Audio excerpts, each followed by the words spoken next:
kepada siapa aja, di mana aja, tapi harus ada poin-poin hukum yang tertentu yang harus lo taati saat berkebebasan berpendapat itu tadi. Ada norma-normanya lah, ada koridor. Bersama kami, Partai Solidaritas Indonesia.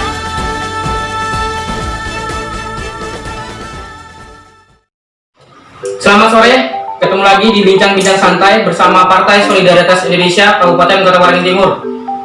Kali ini kita akan membawakan topik kebebasan berpendapat bersama saya Bro Yoga Prawiratan dan Bro Heru Wahyono. Welrock Satria. Mana solidaritasmu? Aku PSI. Oke, kita langsung ke topik nih ya, ke topik pertanyaan. Ya. Menurut kalian berdua, apa sih itu kebebasan berpendapat?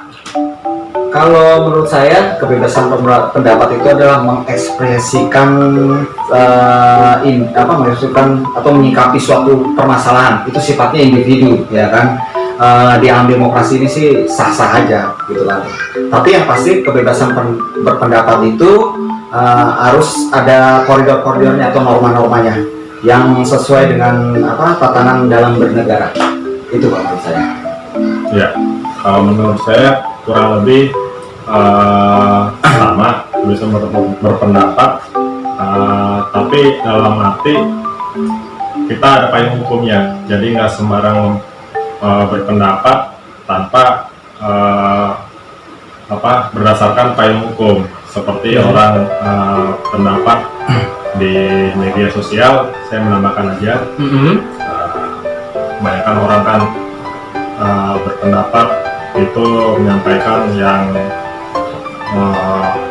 asal aja gitu, asal aja dalam arti dia hanya membuli seseorang, dan itu kan melanggar hukum. Jadi kita tuh berpendapat itu sah-sah aja di Indonesia, tapi ya berdasarkan hukum yang tertulis di Indonesia. Itu aja. Jadi saya tambahkan lagi, Ya.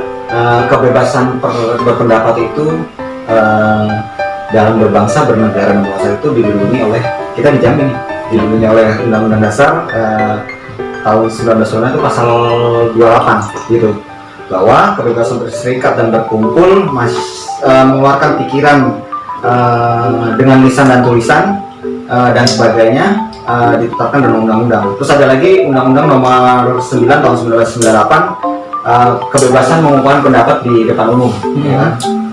Kalau berkaitan dengan tadi medsos, kita juga ada semacam yang lagi ada koridor-koridornya kan, ada semacam ada semacam koridor lah, norma. Di situ ada Undang-Undang ITE namanya, Informasi dan Transaksi Elektronik, yang nomor 11 tahun 2008, dan itu diterapkan di bulan April 2008 lah, ya kan. Nah, ada pasal yang agak-agak ada yang bilang itu pasal karet. Memang kalau kalau kita pasal itu kalau dihilangkan itu tidak bisa menimbulkan efek jerah buat pelanggar hukum. Jadi kalau kalau perlu diketahui bahwa pasal itu sebenarnya harus direvisi karena gini, saya bacakan ya, pasal 27 ayat 3 Boleh. kebetulan saya nggak hafal jadi saya baca nih, Biar lebih jelas ya, lagi. melarang setiap orang dengan sengaja dan tanpa hak mendistribusikan dan atau mentransmisikan dan atau membuat dapat diaksesnya informasi elektronik dan atau dokumen elektronik yang memiliki muatan penghinaan dan atau pencemaran nama baik gitu, ya kan. Makanya ini disebut orang bilang pasal karet gitu.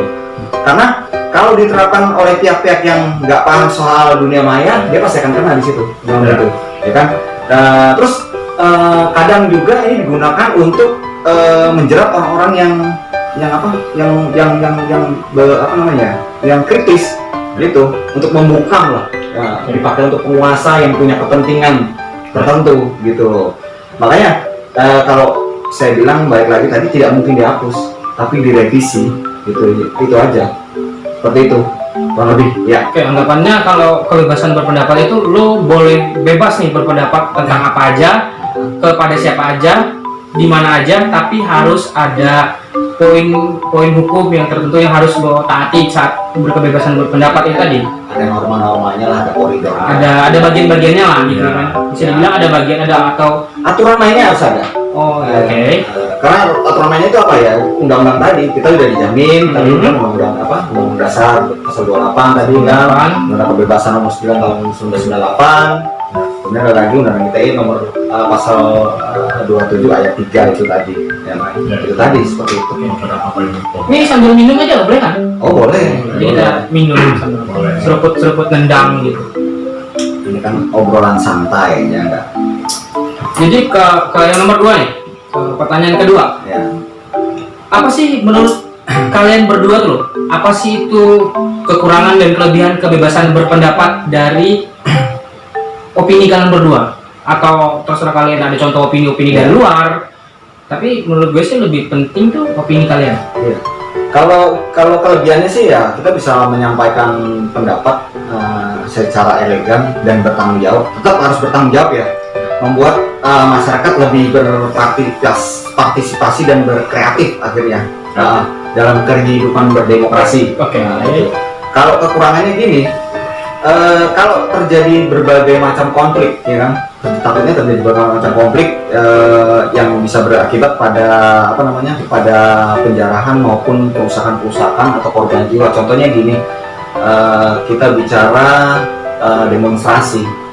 Ada demonstrasi yang murni, ada demonstrasi yang ditunggangi.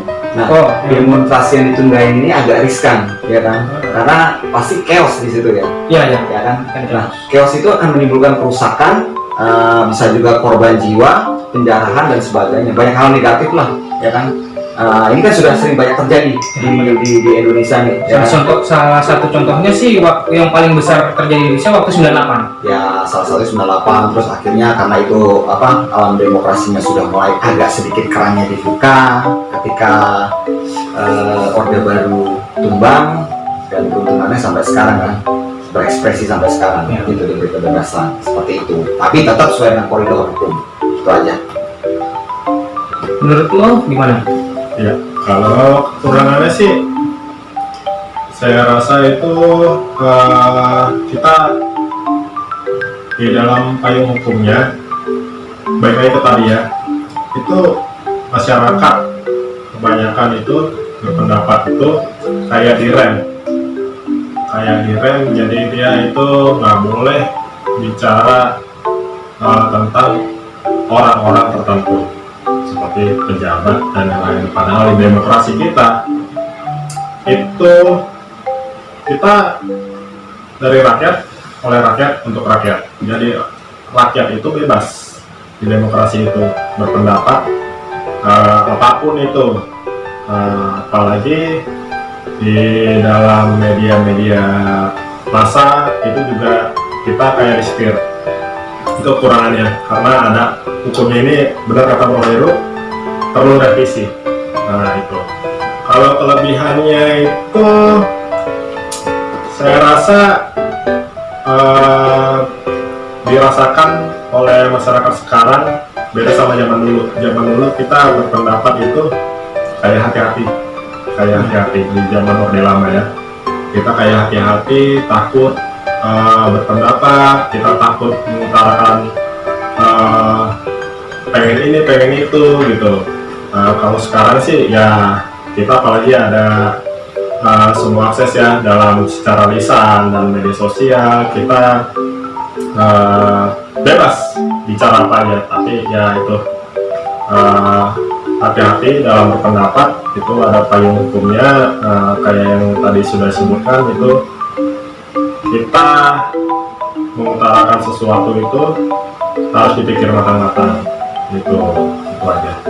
Oh berarti ini kalau lo boleh nih misalkan berpendapat, tapi lo harus mikir impact ke depan setelah pendapat lo itu bagaimana. Betul. Lo harus mikir next stepnya bagaimana, dan apa ya, mungkin bisa ditambahkan.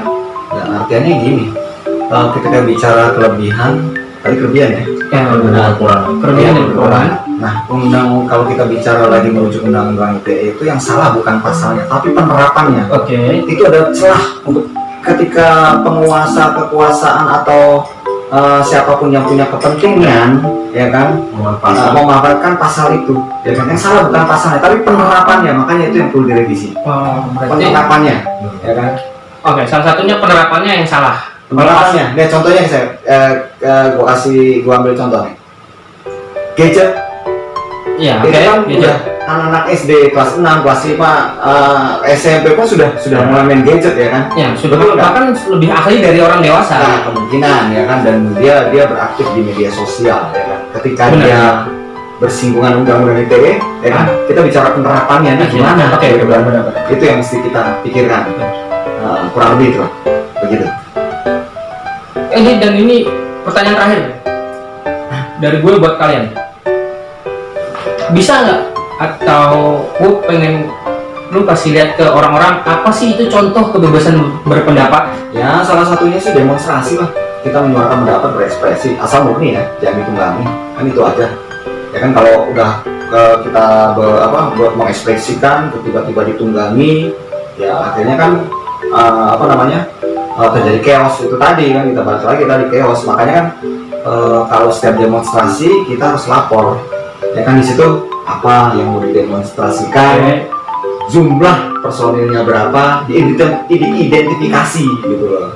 Nah, tentunya aparat hukum dia pasti punya cara untuk meredam supaya demonstrasi ini nggak chaos, yang pasti gitu.